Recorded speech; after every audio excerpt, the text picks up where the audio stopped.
Spanish is everywhere, but where did it come from? Spoiler, it wasn't born in a day. It was forced across centuries by conquerors, kings, and curious minds. And the journey, way wilder than you think. Over 2,000 years ago, Spain wasn't Spain. It was a patchwork of tribes and tongues found within the Iberian Peninsula, what we now call Spain and Portugal. Celtic, Iberian, and the mysterious Basque language filled the air. Today, only Basque survives, a linguistic time capsule, still spoken and still a total mystery. But everything changed when a new empire rode in, speaking a language that would reshape the region. In 218 BCE, Roman legions stormed the peninsula, bringing roads, rule, and Vulgar Latin. Not the polished Latin of textbooks, this was street Latin, raw, practical, alive, spoken by farmers, traders, and foot soldiers. Over generations, Vulgar Latin began to shift and evolve. Eventually, it splintered into the Romance languages, one of them, Castellano, the earliest form of Spanish. But Latin didn't shape the Spanish language alone. After Rome collapsed, the Visigoths rode in, a Germanic tribe ruling parts of Spain. They didn't stay long, but they left their mark. Words like guerra for war, fuerte for strong, and surnames like Gomez and Rodriguez still echo today. A short chapter, but a long impact. Then came a new chapter, and with it a 700-year transformation. In 711, Muslim forces known as the Moors swept across the land. They brought breakthroughs in science, stunning architecture, and the Arabic language.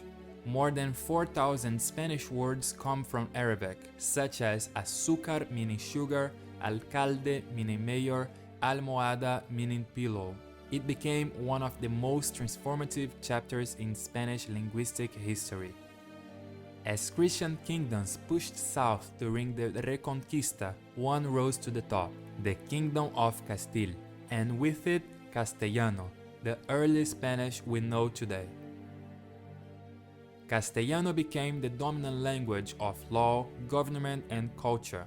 By the 13th century, King Alfonso X made it the official language of education, science, and literature. Spanish wasn't just surviving, it was being crowned, and 1492 would change everything.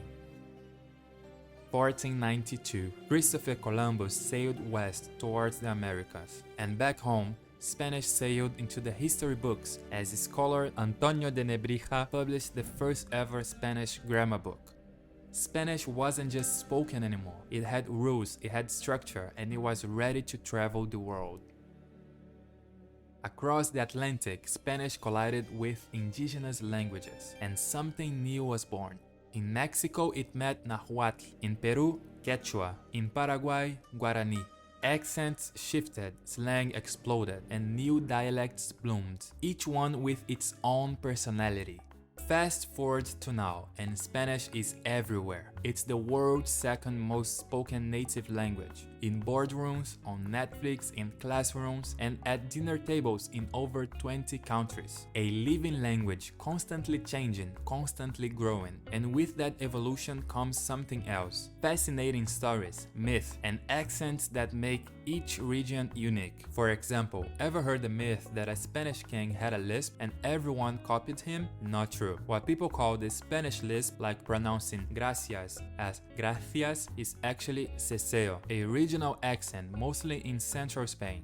And did you know that the Argentine accent has a strong Italian influence? In the early 20th century, millions of Italians migrated to Argentina, and you can still hear it today in the rhythm, melody, and even vocabulary of Argentine Spanish. Spanish didn't just happen. It was built by centuries of conquest, culture, and curiosity. From ancient tongues to TikTok, it's always evolving. It lives on in stories, songs, and the people who speak it every day. And learning it means connecting to all of that. If you want more than flashcards and you're ready to learn Spanish the real way, we built Rocket Spanish for you.